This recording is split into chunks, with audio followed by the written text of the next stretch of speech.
Hello friends, welcome to new ways. இன்னைக்கு சீம்பாலில் எப்படி ஸ்வீட் செய்யறதுன்னு பார்க்கலாம். இது ரொம்பவே ஹெல்த்தியானது. வாங்க வீடியோக்குள்ளே போகலாம். சீம்பால் என்னென்னா, மாடு கன்று போட்டு 1 or 2 டேஸ்லேயே கிடைக்கிற பால் தான் சீம்பால். இது ரொம்பவே ஹெல்த்தியானது. நான் இன்றைக்கி 1/2 லிட்டர் போல் எடுத்திருக்கேன். ஓகே, இப்படி தான் கொஞ்சம் திக்காக இருக்கும். ஒரு 250 கிராம் அளவுக்கு சுகர் ஆட் பண்ணிக்கிறேன். சுகர் ஆட் பண்ணிவிட்டு நல்லா மிக்ஸ் பண்ணி விடுறேன். ஏன்னா சுகர் கொஞ்சம் பெரிய சைஸில் இருக்குது. கூடவே ஒரு 3 ஏலக்காயை நல்லா நுணுக்கி வச்சுருக்கேன், அதையும் ஆட் பண்ணிக்கிறேன். நல்லா மிக்ஸ் பண்ணிக்கோங்க.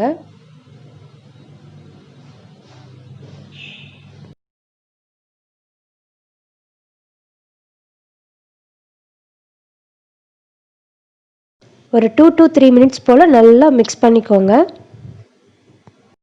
இட்லி பாட்டு, குக்கரு எதில் வேணாலும் செய்யலாம். நான் இன்றைக்கி இட்லி பாட்டில் செய்கிறேன். கொஞ்சம் தண்ணி எடுத்து ஒரு ஸ்டாண்டு வச்சு நல்லா தண்ணியை கொதிக்க வச்சுக்கிட்டேன். இப்போது சீம்பாலை நான் உள்ளே சேர்த்துக்கிறேன். சேர்த்துட்டு குக்கரை மூடி போட்டு மூடிடலாம். ஒரு 20 மினிட்ஸ் போல் மீடியம் ஃப்ளேம்லேயே இருக்கட்டும். 20 மினிட்ஸ் போல் ஆயிடுச்சு. ஓப்பன் பண்ணுறேன்.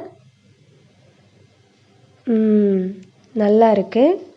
பாருங்கள், பார்க்கும்போதே தெரியுது நல்லா வெந்திருக்கிறது. இல்லைன்னா லிக்விடாக இருக்கும். எடுத்துட்டேன் வெளியில். ஒரு கத்தி வச்சு பார்க்குறேன், எதுவும் ஒட்டாமல் வந்திருக்கு.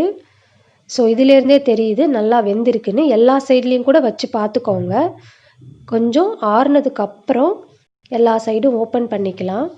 அப்போ தான் கேக் மாதிரி நல்லா கொட்டும்போது கீழே வரும். அதுக்காக இப்போது ஒரு பிளேட் வச்சு பாத்திரத்தில் இருக்கிற சீம்பாலை இந்த பிளேட்டுக்கு ட்ரான்ஸ்ஃபர் பண்ணிக்கலாம். ஓகே, வாவ், எப்படி பாருங்கள், கேக் மாதிரியே வந்திருக்கு. பார்க்கவே கேக் மாதிரி தான் இருக்குது. சூப்பர். இப்போ கட் பண்ணிக்கலாம்.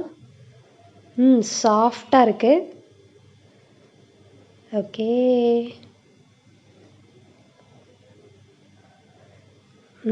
நல்லா கட் பண்ணலன்னு நினைக்கிறேன். இன்னொரு முறை கட் பண்ணிக்கிறேன். அவ்வளோதான், கேக் ரெடி. சீம்பாலில் ஸ்வீட் செய்கிறது ரொம்ப ரொம்ப ஈஸி. இது ரொம்பவே ஹெல்த்தியும் கூட.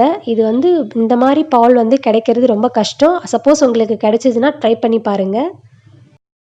கண்டிப்பாக ட்ரை பண்ணிவிட்டு உங்களுடைய ஃபீட்பேக்கை கமெண்ட்ஸில் சொல்லுங்கள். தேங்க்யூ ஃபார் வாட்சிங். தேங்க்யூ. இது வரைக்கும் நம்ம சேனலை சப்ஸ்கிரைப் பண்ணாதவங்க மறக்காமல் பண்ணிவிடுங்க.